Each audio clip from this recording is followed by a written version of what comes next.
Oh, Dino Charge. So the Dino Charge toy line was amazing. So I've already talked about figures of Dino Charge, and this will not be the last time that I talk about Dino Charge figures here on the channel, especially during this month.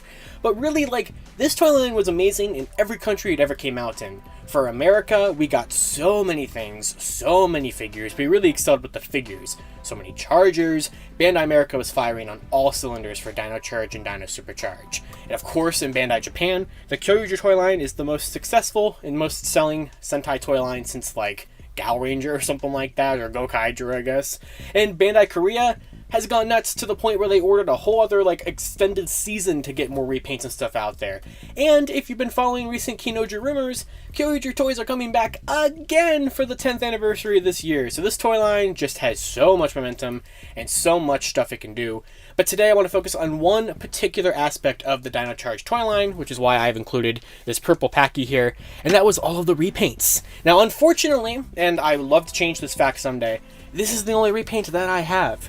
And I didn't even want it. So, fun fact, back in like I think this was 2015, there was a wave that came out with the green packy and the green, or the gray packy and the green ammonite.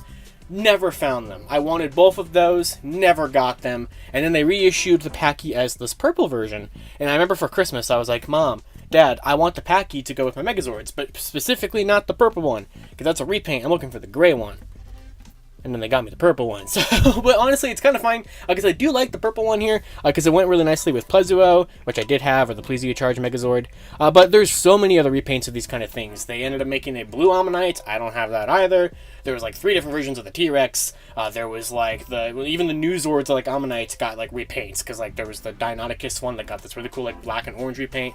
I would love to track down all these someday. They are just ridiculously expensive, but the holy grail of these, the one that I know I will never have, but at least got the privilege to see in person, is the main topic of today's video, and that is the gold version, the chrome-plated version of the Dino Charge Megazord. So this is very similar to how Sentai would do the lottery draw items for like black and gold things, or even like gold chrome versions of their own mecha.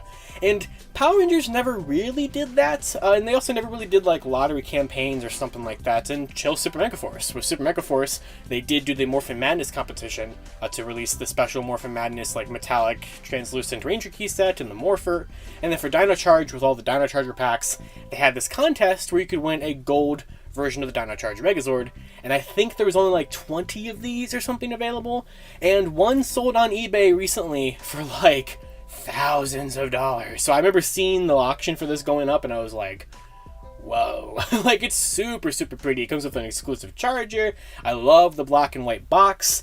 And it did sell. It sold for a lot of money. And I think it was either that one that I saw or another listing of a recent selling of it. But Marcus from Toku Collectibles, he kind of has like a little collection of these really rare Lucky Draw mechas and everything.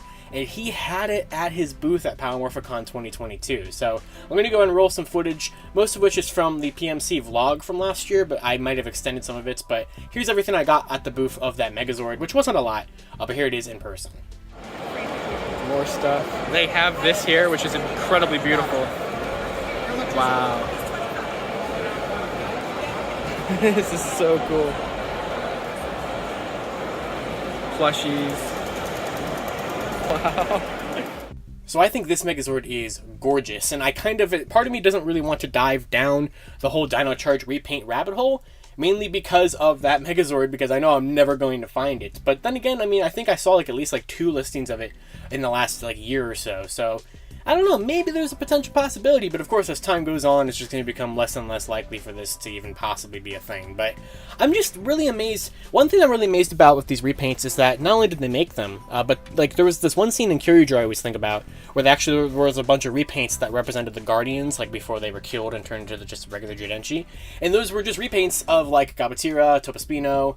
There was one that I think was like a repaint of Zactor, and they didn't make those, which is really interesting. They kind of made either brand new ones or whatever. And I know that there was a very talented work by Zord Builder on Twitter who was actually making these like Zords into full-on Zords, like doing like 3D molding for the heads and like repainting stuff. So like not only has it brought out a creative aspect from the toy designers, but it's brought out a super creative aspect from the fandom designers and stuff like that as well, which I think is just one of the things that just shows how amazing this toy line is. And literally, as I was making this project, Bandai Korea released this commercial, which showed that they are re-releasing the Kyoryuger mecha again with brand new Judenchi that are like translucent, and I believe that they removed the electronics for these ones.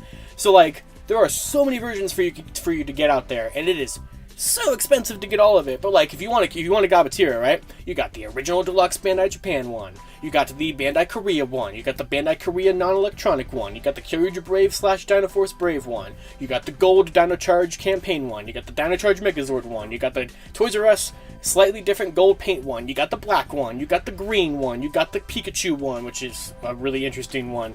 Did I name them all? You got the upcoming one from King-Ohger, which has more articulation and can combine with King-Ohger stuff. You got the mini Pla one. I can't forget that one. You got I think that's it. There maybe a Gashapon one.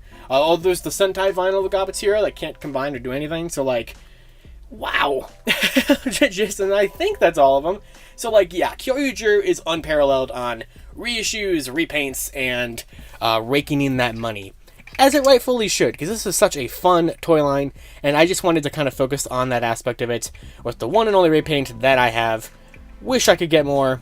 Hopefully someday I can get more, but Dino Charge toys, no matter what they are, Chargers, figures, Zords, are just astronomically expensive on the aftermarket. But that's going to kind of do it for today's video here. Just wanted to focus on that and kind of be a little, like, kind of, you know, coy way of talking about the King-Ohger news that I should have talked about a month ago, but never got the time to do so. So that stuff's going to be really cool. I can't wait to talk about that more. But that's going to do it. Let me know down in the comments below, what Kyoryuger stuff do you have? I feel like it's probably a likelihood that you have something between all the different toy companies that made stuff and the abundance of stuff that they made.